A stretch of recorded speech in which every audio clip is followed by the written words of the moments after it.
can end. It is but fought in the battlefields of the chambers of your heart, wherein the warrior in you chooses to confront the shadows of his weaker self and embrace it with acceptance and courage.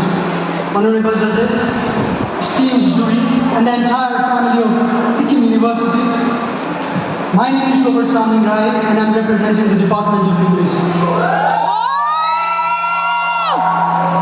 I would like to give thanks to the organizing committee for giving us this pedestal to stand upon and to sculpt ourselves into the masterpieces that we were meant to be.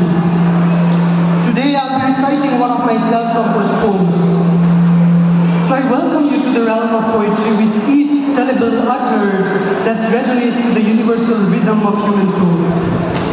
I do believe this poetry is to be heard in the sacredness of silence. Nonetheless, the title of my poetry is Midnight Shenanigans. And the darkness creeps in with no universe above, as the cacophony of cicadas mourning along in unison.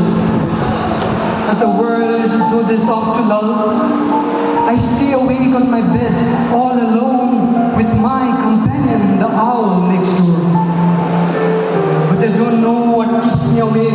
It is a secret, I tell you. It is but her. She keeps me awake. A woman who lives in the meadows of my mind and the chambers of my heart, an enigma with no beauty but ghost-like. Her sunken eyes rest on the caves above the silhouette of a dark circle. She wears a white gown torn into 1,000 samples. Her unruly hair caresses the chambers of my ice-cold heart, and her voice, soft as a whisper. And all she whispers to me is unkind words, her words curated on the painful letters she carves on my heart's mahogany like a busy carpenter. I listen to her sad poems, as melancholic as the moonless ether. As I sweat and drench my bedsheets, she now with a clasp runs her long fingers across the vastness of my heart. She wills my heart on the one and the dagger on the other. As she twists and turns the dagger deep into my heart, I flinch in pain. I shed warm tears and pour scarlet blood. She now has a paintbrush. For she is a painter, for she mixes my tears with my scarlet blood, and her hues and paints distress all over my canvas. She now sits on the throne of my mind. She roams and trespasses on the chambers of my heart, where she does not belong.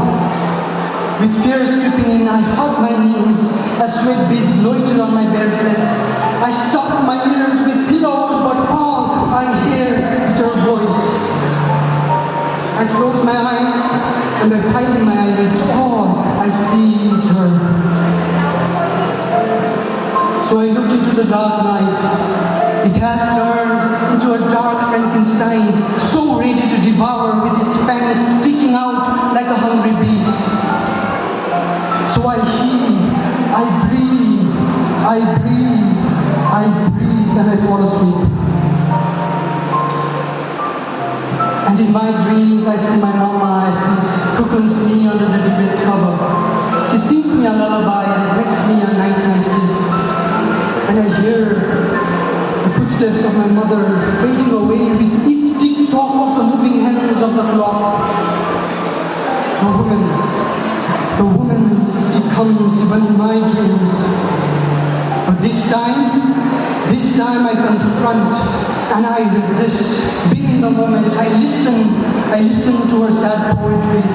It is so sadly profound. It is but written by the quills of my childhood trauma. I hear her unkind words. It has but the texture of my infirmities. I see the paintbrush she holds.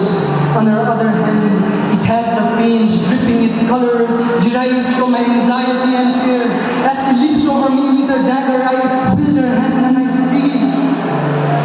I see see the dagger is forged in the fire of my insecurities. Its sharp end being greased by all my phobias. As he leaps over me, I wake up, and the woman is still there. As he ambles closer to me, I look deep into her eyes, and she looks into mine. I look deep into her soul, as I dawn upon the truth that all this while, see who I was afraid of. All this while, see who I wanted to fight so hard. All this while, see who wanted to be nowhere but back home was no one but myself. But myself.